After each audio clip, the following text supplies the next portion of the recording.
Warren buffet کا نام تو سب نے ہی سنا ہوگا، ہے نا؟ تاریخ کے سب سے کامیاب سرمایہ کاروں میں سے ایک۔ اور مزے کی بات یہ ہے کہ ان کی حکمت، ان کے اصول آج بھی اتنے ہی کارآمد ہیں جتنے کئی دہائیاں پہلے تھے۔ تو آج ہم ان کے 8 لازوال مالیاتی اصولوں پر بات کریں گے۔ یہ اصول نہ صرف ایک بہتر سرمایہ کار بننے میں مدد دیں گے، بلکہ زندگی کے ہر شعبے میں کامیابی کی سوچ بنانے میں بھی کام آئیں گے۔ تو چلیں شروع کرتے ہیں۔ سننے میں کتنا سادہ لگتا ہے نا، لیکن اصل میں وارن بفیٹ کے پورے سرمایہ کاری کے فلسفے کا مرکز یہی ایک بات ہے۔ اس کا یہ مطلب بالکل نہیں کہ کبھی پیسہ ڈوبے گا ہی نہیں، اس کا مطلب ہے کہ اپنے سرمایے کو بچانا، اسے محفوظ رکھنا ہمیشہ سب سے پہلی ترجیح ہونی چاہیے۔ یہ ایک دفاعی سوچ ہے جو آپ کو بڑے نقصانات سے بچاتی ہے اور طویل مدتی کامیابی کے لیے ایک مضبوط بنیاد بناتی ہے۔ اور یہی دفاعی سوچ ہمیں پہلے ستون کی طرف لے جاتی ہے، بڑی غلطیوں سے بچنا۔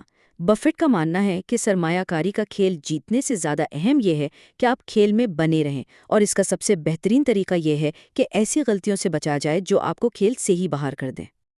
یہ ایک بہت ہی سادہ لیکن بے حد طاقتور اصول ہے۔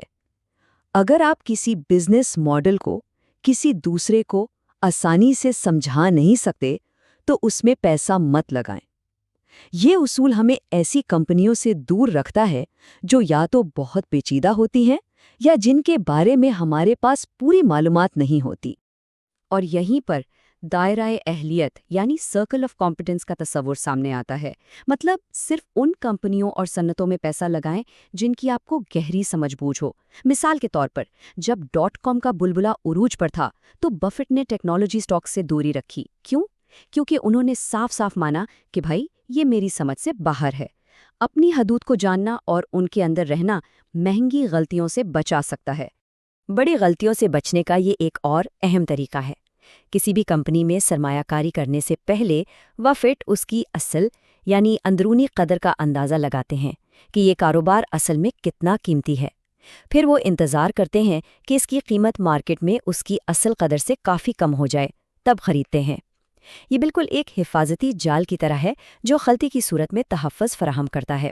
اس حفاظتی جال کو تحفظ کا مارجن یا مارجن آف سیفٹی کہتے ہیں۔ یہ کسی چیز کی اندازن اندرونی قدر اور اس کی خریداری کی قیمت کے بیچ کا فرق ہے۔ مثال کے طور پر اگر کسی سٹاک کی اندرونی قیمت 100 روپے ہے تو بفیٹ اسے 60 یا 70 روپے میں خریدنے کی کوشش کریں گے۔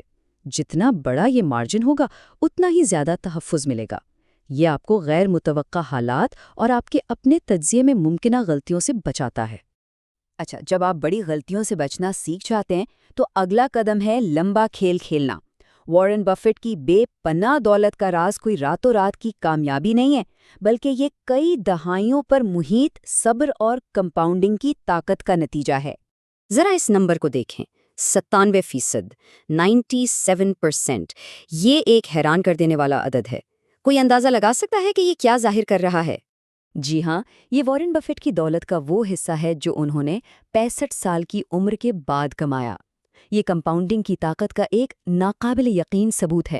کمپاؤنڈنگ کا مطلب ہے کہ آپ کی سرمایہ کاری سے جو منافع آتا ہے وہ خود بھی منافع کمانا شروع کر دیتا ہے، اور وقت کے ساتھ ساتھ یہ دولت کو تیزی سے بڑھاتا ہے۔ یہ اصول ہے جذباتی نظم و ضبط کا۔ مارکیٹ اکثر 2 ہی جذبات پر چلتی ہے، لالچ اور خوف۔ بفیٹ کا مشورہ ہے کہ جب سب لالچی ہو رہے ہوں تب آپ محتاط ہو جائیں، اور جب سب خوف زدہ ہو کر بیچ رہے ہوں تب آپ لالچی بن جائیں۔ جیسے 2008 کے مالی بحران میں جب ہر طرف افراتفری تھی، بفیٹ بہترین کمپنیوں میں بڑی سرمایہ کاری کر رہے تھے۔ بھیڑ کے پیچھے چلنے کے بجائے ان کے جذبات کا فائدہ اٹھانا چاہیے۔ یہاں 2 طرح کی ذہنیتوں کا فرق صاف نظر آتا ہے۔ ایک طرف ہے وہ پریشان سٹہ باز جو مارکیٹ کی ہر چھوٹی موٹی حرکت پر فوراً رد عمل دیتا ہے، اور دوسری طرف ہے صبر والا سرمایہ کار جو روزانہ کے شور کو نظر انداز کرتا ہے اور طویل مدتی قدر پر اپنی توجہ رکھتا ہے۔ اور وارن بفیٹ بلا شبہ ایک صابر سرمایہ کار ہیں۔ طویل مدتی کامیابی کے لیے کمپنی کا معیار سب سے زیادہ اہمیت رکھتا ہے۔ وارن بفیٹ کا ماننا ہے کہ ایک بہترین کاروبار کو ایک ٹھیک ٹھاک قیمت پر خریدنا کسی عام سے کاروبار کو بہت سستے میں خریدنے سے کہیں زیادہ بہتر ہے۔ ایک معیاری کمپنی جیسے کوکا کولا یا ایپل وقت کے ساتھ ساتھ آپ کو کہیں زیادہ منافع دے گی۔ اب ہم آتے ہیں آخری اور شاید سب سے اہم ستون کی طرف، یہ اصول صرف سرمایہ کاری کے بارے میں نہیں ہے، بلکہ یہ اس سب سے قیمتی اثاثے کے بارے میں ہے جو کسی کے پاس ہوتا ہے، جو اصل میں تمام کامیابیوں کی بنیاد ہے۔ یہ ہے بفٹ کا حتمی مشورہ۔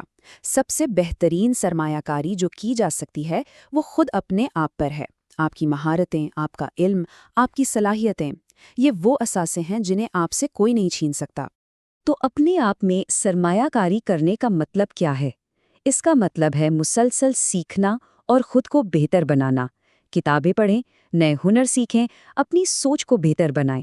بالکل جس طرح پیسہ وقت کے ساتھ کمپاؤنڈ ہوتا ہے، اسی طرح علم اور مہارتیں بھی کمپاؤنڈ ہوتی ہیں، جو زندگی کے ہر شعبے میں بہتر فیصلے کرنے میں مدد دیتی ہیں۔ تو یہ 8 اصول یہ الگ الگ نہیں ہیں، بلکہ یہ ایک دوسرے سے جڑے ہوئے ہیں۔